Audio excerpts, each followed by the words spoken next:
नमस्कार दोस्तों, मैं आपका दोस्त Ravi Mohan news and views with Ravi Mohan के इस अंक में स्वागत करता हूं। आज मैं आपसे बात करूंगा दो मुद्दों पर। पहला मुद्दा है आंध्र प्रदेश में जो वायरस मिला है उसका जो स्ट्रेन है वो 15 गुना ज़्यादा घातक है। और दूसरा, कोरोना महामारी से लड़ती जो IT कंपनियां हैं वो अपने स्टाफ के लिए क्या कर रही हैं। तो आइए बात करते हैं पहले मुद्दे पर। कोरोना से जूझ रहे आंध्र प्रदेश में वैज्ञानिकों ने वायरस के 15 गुना घातक N440 के स्ट्रेन का पता लगाया है। Centre for cellular and microbiology यानी कि CCMB के वैज्ञानिकों का कहना है कि विशाखापट्टनम समेत प्रदेश के अन्य राज्यों में महामारी का प्रकोप बहुत तेज है। CCMB के वैज्ञानिकों का तो यहाँ तक कहना है कि भारत में मिलने वाले स्ट्रेन B1.617 और B1.618 से भी अधिक संक्रामक है। विशाखापट्टनम जिले के कलेक्टर V विनय चंद का कहना है कि अभी ये स्पष्ट नहीं है कि राज्य में किस तरह का स्ट्रेन है, लेकिन ये कयास लगाया जा रहा है कि विशाखापट्टनम में मिलने वाला स्ट्रेन दूसरे स्ट्रेन से पूरी तरह अलग है। आंध्र प्रदेश मेडिकल कॉलेज के प्राचार्य डॉक्टर PV सुधाकर का कहना है कि हमने देखा है कि नए स्ट्रेन की चपेट में आने वालों में इंक्यूबेशन पीरियड कम है, लेकिन तकलीफ तेजी से बढ़ रही है। वे बताते हैं कि इस स्ट्रेन की चपेट में आने वाला व्यक्ति 3 से 4 दिन में ही शरीर में ऑक्सीजन की कमी के कारण बेहोशी की अवस्था में चला जाता है। पहले ऐसी स्थिति में जाने को रोगी को 7 दिन का वक्त लगता था। डॉक्टर सुधाकर बताते हैं कि सबसे चिंताजनक बात यह है कि नया स्ट्रेन युवाओं को अपना शिकार बना रहा है। संक्रमण से लड़ने वाले युवाओं में साइटोकाइन स्टॉर्म तेजी से देखा जा रहा है। कुछ युवाओं पर इलाज के लिए असर होता है तो कुछ पर इलाज का प्रभाव नहीं देखा जा रहा है। इस स्ट्रेन के बारे में कुछ भी अनुमान लगाना अभी कठिन है।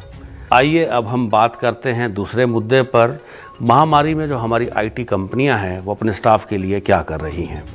इस कोरोना काल में देश विदेश की तमाम IT कंपनियां पूरी तरह से बिखर गई हैं। उनके कर्मचारी अब घर पर ही रहकर काम कर रहे हैं। एक साथ काम करने पर ये लोग एक दूसरे का हालचाल पूछ लेते थे, पर अब हालात बदल गए हैं। ऐसे में IT कंपनियां अपने कर्मचारियों के स्वास्थ्य को लेकर चिंतित हो गई हैं। गूगल और इन्फोसिस जैसी अनेक कंपनियों ने अपने कर्मचारियों को मेल किया है, जिसमें ये हिदायत दी है कि वे इस कोरोना काल में सोशल डिस्टेंसिंग का विशेष ख्याल रखें। इन IT कंपनियों ने अपने कर्मचारियों को लिखा है, आप हमारे ब्रेन हैं। अभी तक हमें जो भी कामयाबी मिली है वो आपके कारण ही मिली है, इसलिए स्वयं को संभाल कर रखें। आपकी जो भी समस्याएं हों हमें बताएं, हम उन्हें दूर करने का प्रयास करेंगे। अपने कर्मचारियों को ब्रेन मानकर इन IT कंपनियों ने एक मिसाल पेश की है। इस कोरोना काल में जहां कई कंपनियों में ताले लग गए हैं, वहीं कई कंपनियां टूटने के कगार पर भी हैं। ऐसे में ये बड़ी कंपनियां अपने कर्मचारियों को रोके रखने के लिए कई तरह से जद्दोजहद कर रही हैं। इसमें से एक है अपने कर्मचारियों के स्वास्थ्य के प्रति चिंता करना, जो स्वाभाविक है। ये इसलिए भी है कि कई कंपनियों ने पिछले 1 साल में अपने कई प्रतिभावान कर्मचारियों को खो दिया है। यदि तब उनके स्वास्थ्य का ख्याल रखा जाता तो कई कर्मचारियों को बचाया जा सकता था। इसीलिए ये कंपनियां कर्मचारियों के प्रति उदार हो गई हैं।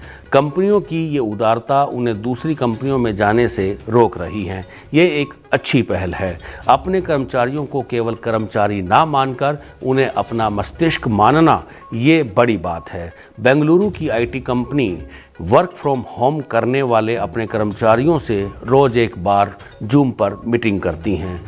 कोरोना काल के इस भीषण संकट में IT कंपनियों ने घर से काम करने वालों के स्वास्थ्य की चिंता करने लगी है। इससे कर्मचारी उत्साहित है। उन्हें लगने लगा है कि ऑफिस से दूर रहकर काम करने से उन्हें यह लग रहा था कि कंपनी उनका ख्याल नहीं रखती है, पर कंपनी ने उनके स्वास्थ्य पर चिंता व्यक्त की है। यही नहीं, जब कंपनी ने अपने स्टाफ को अपना ब्रेन बताया तो सभी को उस पर गर्व हुआ। वास्तव में ये विचार सबसे पहले अमेरिका में आया था। अमेज़न और वॉलमार्ट दोनों कंपनियों ने इस कोरोना काल में इसी तरह अपने स्टाफ से संपर्क किया था। साथ ही उनकी इस तरह से सहायता के लिए तत्पर रही। दूसरी ओर ऐसी भी कंपनियां हैं जिन्होंने इस भीषण दौर में अपने कर्मचारियों को काम से निकाल दिया। इन हालात में कोई दूसरी कंपनी काम देने से तो रही, ऐसे में कर्मचारियों पर मुसीबतों का पहाड़ ही टूट पड़ता है।